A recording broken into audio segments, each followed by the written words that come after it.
Simple rule. If you control the keys, it's your Bitcoin. If you don't control the keys, it's not your Bitcoin. Your keys, your Bitcoin. Not your keys, not your Bitcoin. Your keys, your Bitcoin. Not your keys, not your Bitcoin. Here's the problem.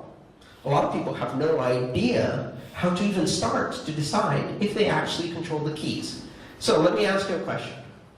How many of you control your Bitcoin with your own control over your keys? I'm counting myself here. Very good. How many people do not control their Bitcoin but have it in an online account where somebody else is controlling the Bitcoin? Don't be shy, it's okay, we all started there. Okay. And more importantly, how many people have no idea how to answer that question? You don't know if you control it, right? Okay, so let me give you some advice. If you are running a wallet where each time you do a transaction it generates a new address, but when you started using that wallet it told you something like, write down these 12 words or these 24 words and keep them as a backup. Those words, they generate all your keys. And the reason you have to write them as a backup is because you are controlling those keys, and if you lose those words, you lose the keys, you lose the Bitcoin. With great power comes great responsibility.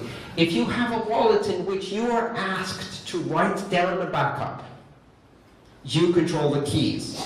If you didn't write down the backup, when you go home tonight would be a good time to open the settings, go to backup, and write down those damn 12 words before you lose your phone and drop it in the toilet because you were trying to text while in the bathroom. We all do it. And you dropped it in the toilet and your Bitcoin disappeared because your phone blew up. And then what? You call the Bitcoin help desk? There's no Bitcoin help desk. You go on Reddit and you go, I lost my keys, can someone help me? And what are people going to say? Did you write down the 12 words? You didn't? Sorry for your loss. All right. So how do you know how to do a backup and how to control your own? Now, a lot of people don't know how to start, so I'm going to give you a very quick little tutorial on how to control your own keys. Okay? First of all, what is the most secure device you own? Not your laptop. Definitely not your laptop. How many here have Windows? My sincere condolences.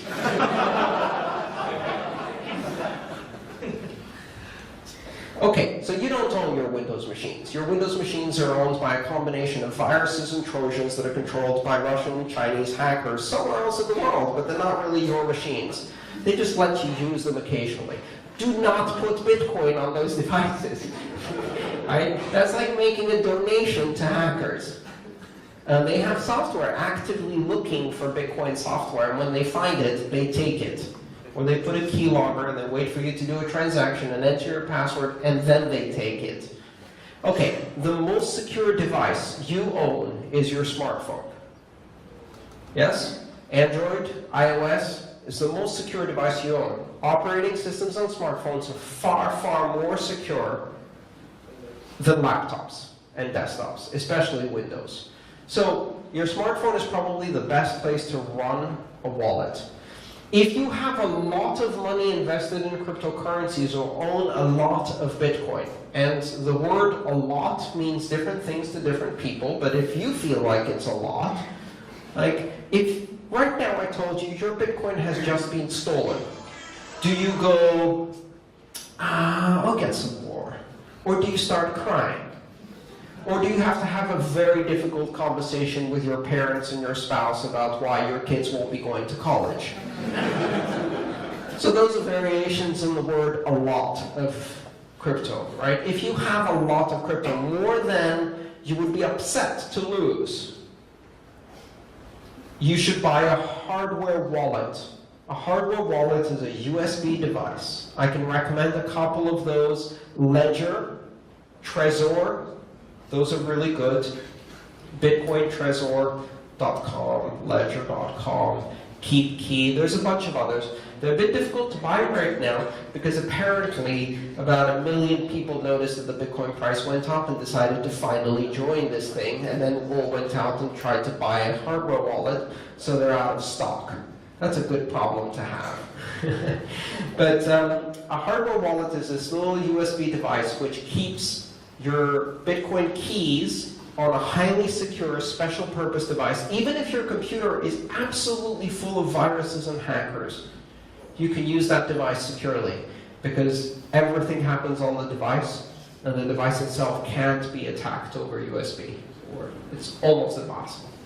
So buy a hardware wallet. If you can't buy a hardware wallet, download software onto your smartphone. If you have iOS, I could recommend Bread Wallet, or Mycelium, or Copay, or Airbits.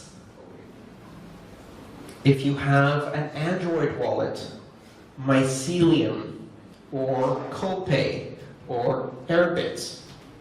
I don't work for any of these companies. I haven't taken money from any of these companies. They're just ones that I've used. They've been around for a while. I trust them to be much better than whatever else you're doing right now. Download those wallets, install them on your smartphone. Then when it tells you to make a backup of your 12 to 24 English words, don't get smart, don't get fancy, don't say, well, I'll write 3 of the words here, and then I'll take the other 3 words, reverse them, put them in my phone book, hide them in my library, give them to my cup. Don't get fancy. Paper, pencil, write down the 12 to 24 words. The chances that someone's going to get hold of that and know what it is, pretty slim. Put it in a drawer, lock it. Put it in a safe, lock it. And then you can use your phone, and if you lose your phone, you have the words. If you lose the words, you have your phone. Both are equivalent. Anytime you want, restore from those words. All of your transactions, all of your money you get back. Now you control your cryptocurrency. These wallets, many of them, Jaxx is another one if you have multiple currencies, not just Bitcoin. If you have Ether, Dash, Monero, Zcash, LTC, whatever, Jaxx, J-A-X-X. Exodus? Exodus? Yeah, Exodus what? Never heard of it. I don't know if it's a... That doesn't mean it's not good. I'm just saying I haven't personally heard of it. Okay, so download one of those wallets, write down phrases, pencil on paper. Right? If our civilization ended tomorrow, in 1 month, 2 months, all of the CDs, DVDs, hard drives, USB drives would be dust. Okay, maybe not 3 months, but 3,000 years, dust. We're still finding paper from the Egyptians. Paper lasts. Yes? Paper. Don't put it on a USB drive. Paper. Simple, acid-free paper will last for hundreds of years. If you're extra paranoid, you laminate it so that it cannot get destroyed by water. You buy a very inexpensive, fireproof safe from your office store. You put it inside so it can't be burned. Flood, fire, theft, covered. Now, on that kind of system, a wallet, hardware wallet with your backup words, you can store, I know people who store millions of dollars, I'm not joking, on exactly that kind of system. Once you have control of your Bitcoin, it doesn't matter if there's a fork. It doesn't matter if your exchange decides to go one way or another. It doesn't matter. You should not be keeping your money on an exchange. You should not be keeping your money and trust someone else to keep it safe for you. That's just a bank. And part of the reason we're doing this open blockchain is because we don't trust banks.